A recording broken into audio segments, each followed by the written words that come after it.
Are you tired of being looked at as a number or being spoken to as someone who doesn't have a brain? Well, that's the experience that most of us who are senior citizens experience practically daily, and the fatigue is phenomenal. Welcome to Charlie's Life. Here we will talk about real issues, real stories, and real solutions for life after 65, such as how to create supplemental income, healthcare, daily struggles, both physically and mentally, travel, cooking, relationships, and much more. I'm a 77-year-old retired woman coming out of the technology field after 40 years. I'm full of zest, and anyone who knows me knows that I have to stay busy. I've been planning on doing a personal YouTube channel for quite a while, and I've been dragging my feet. I do have other channels that don't focus on my personal life, but this one I wanted to focus on those issues that those of us who are of a certain age experience daily. And I want to build a community where we can feel safe, discuss anything we want, and just have a place to, when we're bored, we can go to and participate in. However, today, this is my premiere video for this channel. It's going to be a little bit different. It's a special dedication video, and it's to my sister Gloria, my only sister. I received a call from Gloria on October 21st of this year, around 11:25, while I was eating lunch. As soon as I said hello, I could tell there was some kind of hesitation in her voice. And of course, we had the normal startup call conversation. How you doing? Oh, I'm doing fine. And then I asked, how are you doing? And the hesitation was real. I could feel it. We're close enough. We do feel each other, even though we live in entirely different states. And she said, I have some disturbing news. And at that point, I just dropped my fork in my plate and said, what's up? And she said, I have cancer. My immediate reaction was to fall completely apart, suddenly, but briefly, because I realized that she was the one who had just been given this information. And while it was devastating to me, I immediately thought this has to be just horrifying to her. To my surprise, Gloria, my only sister, was calm, reassuring to me. And she was the one with the diagnosis, and she's focused on me. But that's Gloria. She's very soft-spoken, sweet, tender, caring for others. So it really was no surprise that that was her reaction. I, of course, was concerned about how she felt. And so I asked her, well, how do you feel? I feel fine. I feel great. Her voice was full of joy for having received such a devastating piece of news. She was energetic, happy. She was her normal self. And she says to me, I'm more worried about how this news is going to impact you.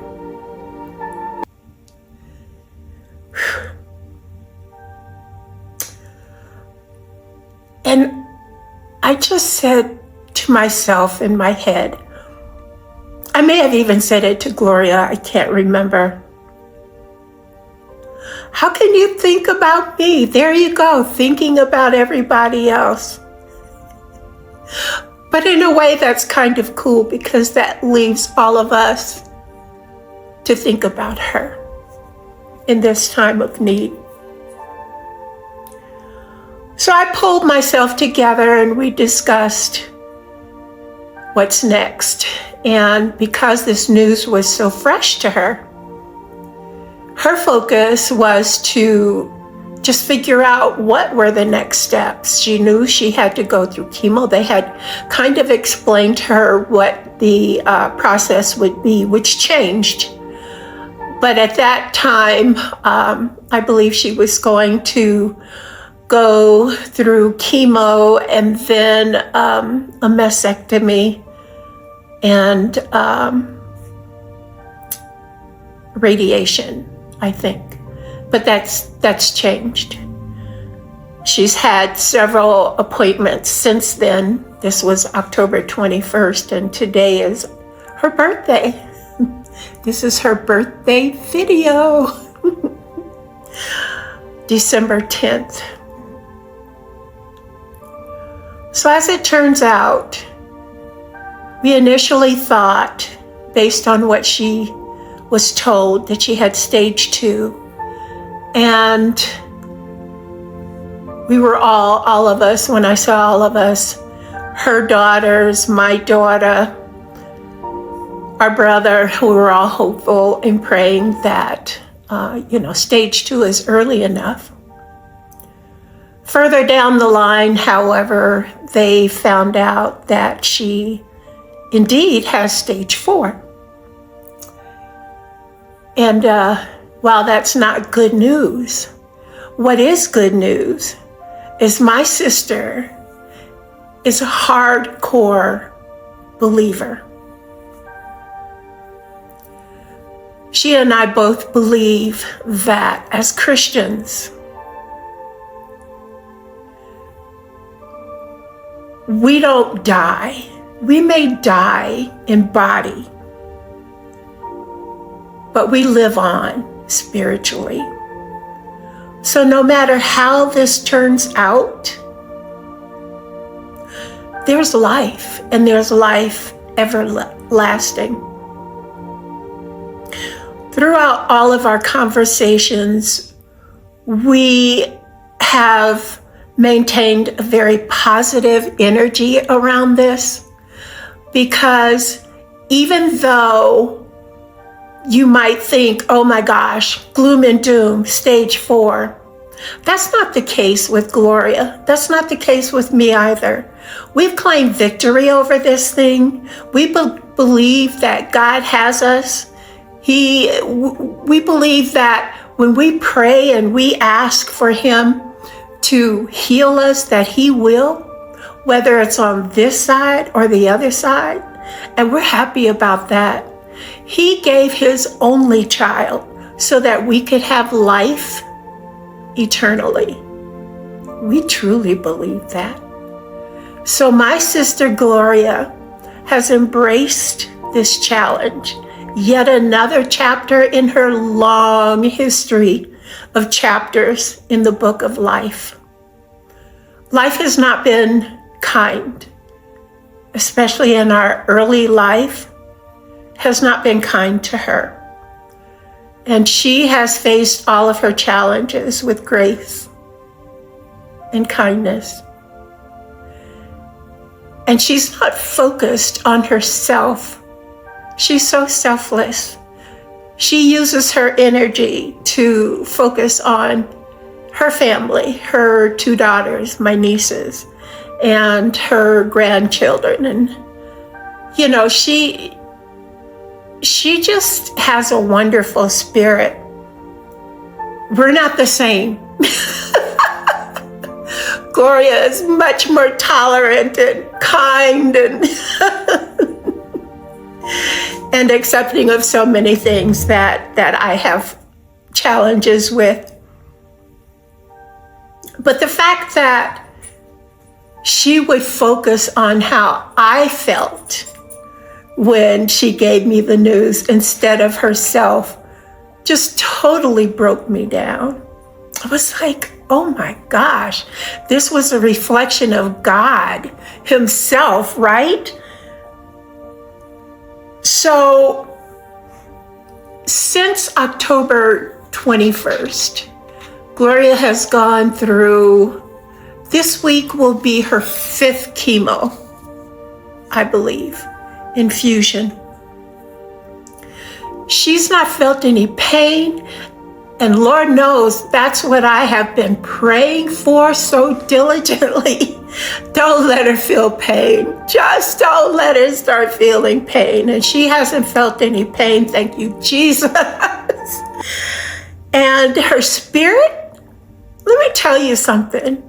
While most normal people would find those moments to break down and just, go into a dark place, and it could be that maybe she will, but let me tell you something, she is not. She stayed positive. She stayed encouraging. She uses her energy to encourage others. She encourages me. And of course, I encourage her as well, because we're hardcore believers. And we know that she's not in this fight by herself. But it amazes me how these things can just pop up when there was no indication that there was anything wrong. We had just spent 3 weeks of very good, in-depth time together, a week on a cruise and then 2 weeks in her hometown, in her city. And then just barely 3 months later, getting this news when there was absolutely no indication that anything like this was going on was debilitating to me in a way. I've probably spent more time crying and processing than Gloria, because she's just given it over to God. And I have to, at this point, I've given it over to God. I know he's going to take care of my sister, because he always has. He's had both of our backs from the time we were young, which was a very challenging time. Quite frankly, neither one of us should have survived to this point, but we have, and we give God all the glory. We know that God is the reason why we are still here, breaking generational curses, loving people, encouraging people, praising God, praying, and helping others, comforting each other. And yeah, we're sisters. We've gone through all this stuff sisters go through, the ups, the downs, the makeups, the breakups. But we're very close. We love each other so deeply. And as I think about her going through her 5th chemo, I just have this overwhelming desire to be by her side throughout every minute of the day. But we know there are plans that need to happen, and we need to be strategic around people caring for her, so that her daughters will be the first caretakers up to take care of her while they use up their FMLA. And then I'll bring up the rear. So as they start running out of their time off from their jobs, I'll be able to go out and stay as long as I want and take care of her, whatever that looks like. But as we're going through this, I start thinking about what I'm learning. And some of the things that I'm learning is how precious the people are in our lives, that we need to take time and really appreciate them. And while I appreciate my sister and all those in my life, I hadn't until now just really taken time to focus and concentrate on each one of them and think about the things that I love best about them, that those things that irritate the heck out of me, but how if it wasn't for those things, it wouldn't be the same, right? It wouldn't be the same experience. So I love them wholly. I love them, warts and all, and I just pray that they love me the same way. But I also think about how love grows deeper when there's hard times, and how your true grit has to come to the fore when it's necessary, because that's what's happening, right? All of us have to prepare ourselves to go into this battle for my sister's life. And while we believe that this is just one chapter in her book, it's the test to her testimony, and that God is not done with her yet. We still have to be prepared for when the Lord calls us to do whatever caretaking we need to do for her in a way, in a manner that she would like. We also learn how to lean on God and pray your way through everything, because you realize that you're vulnerable. You don't know everything.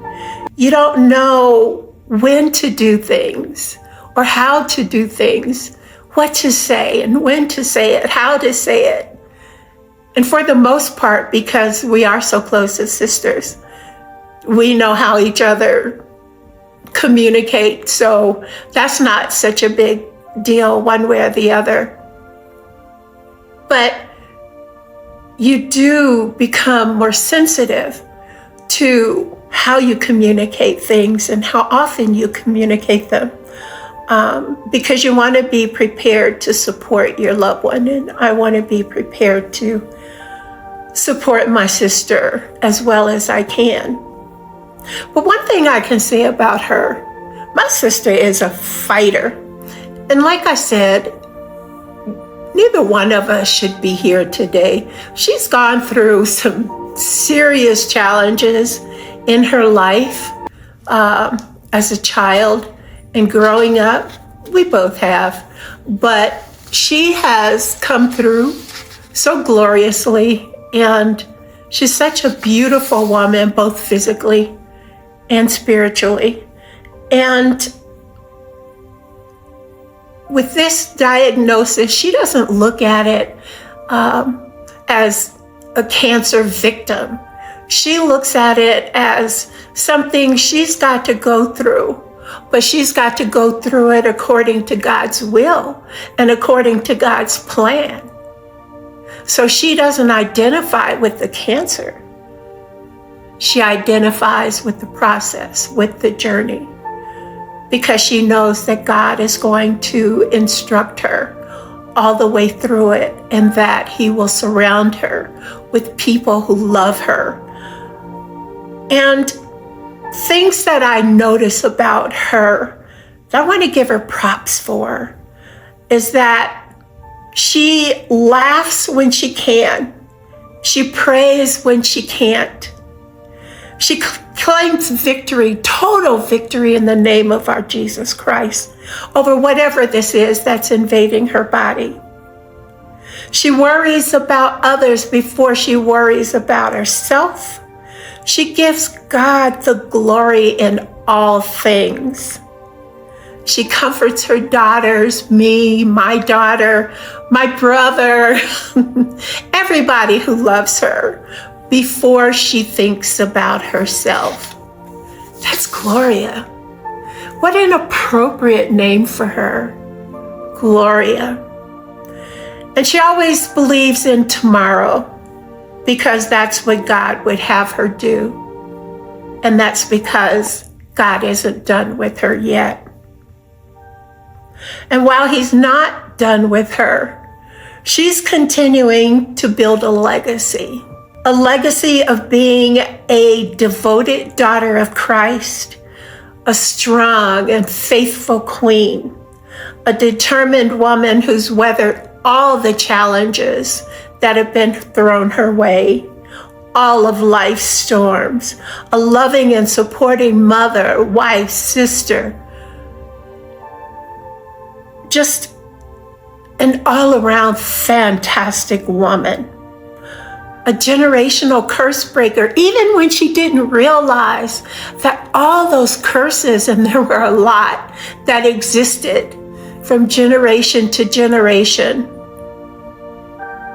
she's helped to break those generational curses. And she's also a fantastic travel buddy. She and I have been traveling for years, and she's such a delight to travel with, and there's really no hassle traveling with her. There's no, I mean, it's just comforting. It's not, and you know how when you travel with people, you always have to worry about what they want to do, and you know, your vacation is kind of sabotaged or taken over by somebody else's desires. It's not that way. It was always, you just kind of do what you want to do when you want to do it. But we do a lot of stuff together because we enjoy each other's company. But I just wanted to let this first video, because Gloria's call to me was the trigger to get off my behind and start this series of content, which is why I'm dedicating this video to Gloria before I get into all the other topics that I mentioned earlier. But Gloria, what I want to say to you,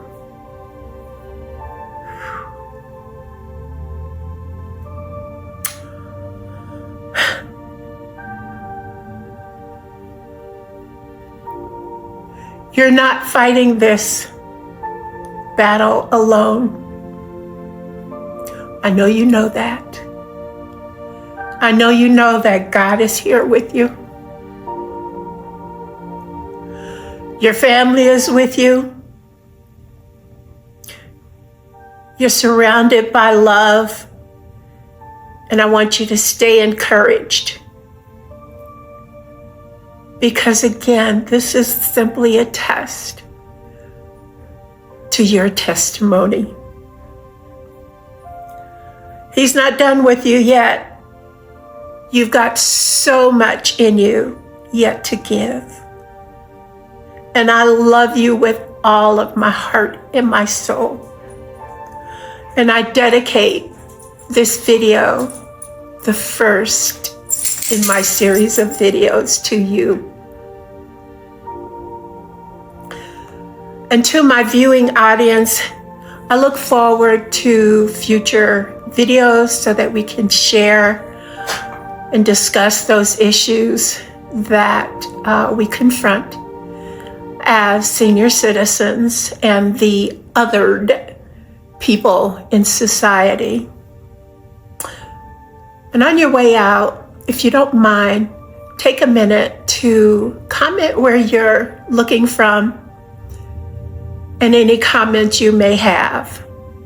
If you're going through any challenges that don't impact you in your body, but impact you directly because it's a loved one, comment. Let's share and subscribe. In the meantime, be blessed and thank you.